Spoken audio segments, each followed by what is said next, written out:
ব্রহ্মলীন আচার্য মহামণ্ডলেশ্বর হাজারআট শ্রীমৎ স্বামী দেবানন্দ সরস্বতীজি মহারাজ প্রবর্তিত গীতা প্রচার মণ্ডলে আয়োজিত 5126তম শ্রী শ্রী গীতা মহাজয়ন্তী মহামহোৎসবের আজকের ভক্তি ভজন কথা কীর্তনের অনুষ্ঠান শুরু হচ্ছে।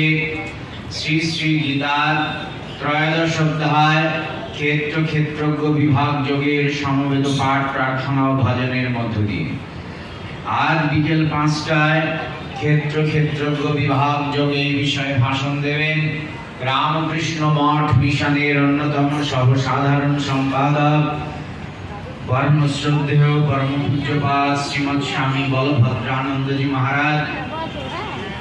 ভাষণান্তে ভক্তিমূলক সঙ্গীত ও ভজন গিয়ে শোনাবেন বর্তমান কালের অন্যতমা খ্যাতনামা গায়িকা সুপ্রতিষ্ঠিতা সঙ্গীত শিল্পী শ্রীমতী পায়েল কর।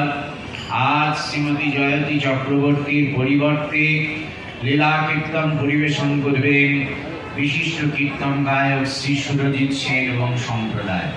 শ্রীমতী জয়তী চক্রবর্তী এবং শ্রীমতী শম্পা কুণ্ডু উভয়েই একত্রে 26শে ডিসেম্বর এই মঞ্চে ভক্তিমূলক সঙ্গীত পরিবেশন করবেন।